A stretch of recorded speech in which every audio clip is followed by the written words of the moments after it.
Hey guys, welcome back to the Ready Room. Today we're going to take a look at the gun. I've got some old T-45 gun footage, a little bit of F-18 gun footage. One of the best parts about being a fighter pilot, in my opinion, is getting the opportunity to shoot the gun. So enjoy.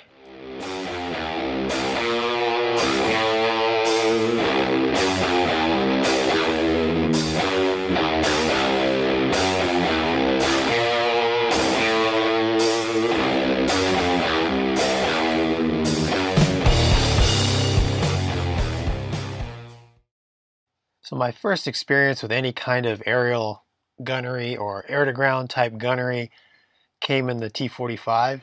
Back in 2003, I was actually in the last, what we called the gun class. So phase 2 of T-45s, which would be the Air Force equivalent of IFF, they had a gun syllabus. And they would take a T-45 with an instructor and they would attach a tow banner to it, fly it out over, in our case, the Gulf there, because I was at Kingsville. I was based in Kingsville. And I think there would be four or five in the pattern, in the gun pattern. And we would do it out over the water, practice shooting the banner. Now, the T-45 didn't actually have a gun, but it had this symbology in the HUD. I flew the T-45A model, so the HUD was pretty, definitely wasn't an F-18 HUD or a modern HUD, but it did have a gun reticle in it. We didn't do any kind of shot validation. It was more of a scan situational awareness type exercise. It was definitely a high threat part of the syllabus. There were a lot of parts of that entire flight where you could get behind the power curve and essentially find yourself getting it down. So I know it was a high stress time for me. I specifically remembered the amount of dual flights we got before we went solo, and I think it was like 3 dual flights. The first flight I went, I had no clue what was going on.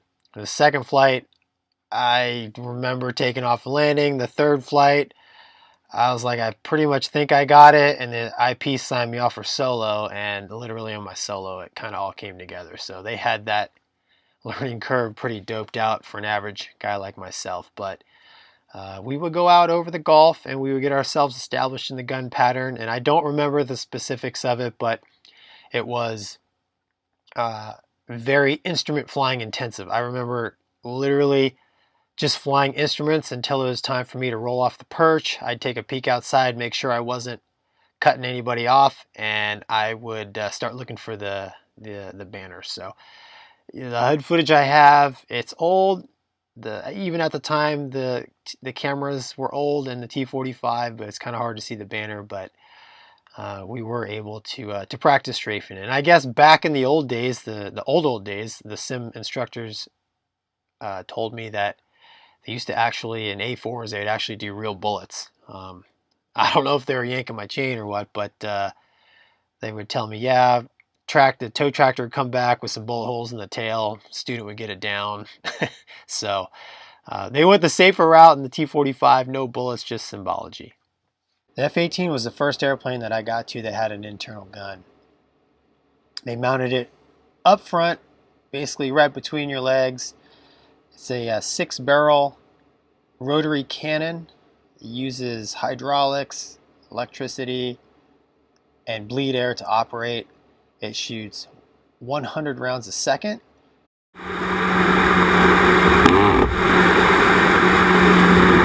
In the air-to-ground mode, we could select the fire rate. We had a low fire rate, I think of 4,000 rounds per minute, and a high fire rate of 6,000 rounds per minute. In air-to-air, it was the full 6,000 rounds a minute.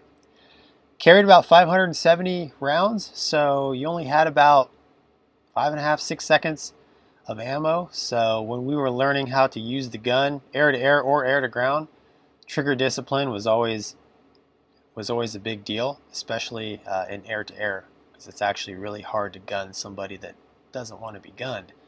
Now in the movie Top Gun Maverick, they're flying Super Hornets. I also flew the Super Hornet. It also uses a version of the M61. Now, I don't know the exact differences of how the gun is built. If you happen to work on the gun, just put in the comments below. But I was told by the guys in my squadron that worked on the gun that it actually has some plastic components in it, and it actually is slightly different. But nonetheless, 6-barrel Gatling gun.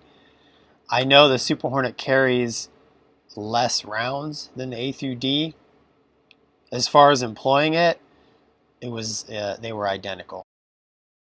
One of the coolest features about the gun in the Hornet is that it used the radar. So with a radar lock, you would get closure, you would get ranging, and really all you had to do was walk the pipper onto the target. Much easier said than done. Without a radar lock, you would get basically a funnel in the HUD, and without getting too nerdy, you would drag the target through the funnel, get on the trigger at the appropriate time, and you could still validate your shot without a radar lock, but it wasn't as accurate.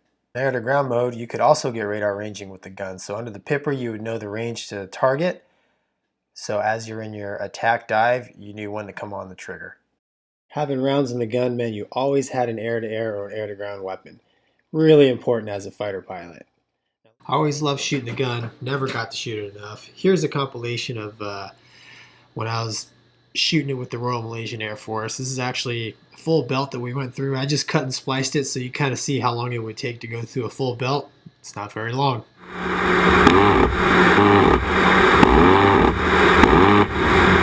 Well, there you have it. Air-to-air and air-to-ground gunnery and fighters. So I never got to shoot the gun enough. I've always been envious of A-10 guys because their gun was bigger than mine. And if it doesn't have an internal gun, I'm not really sure it's a real fighter. So we'll see you next time.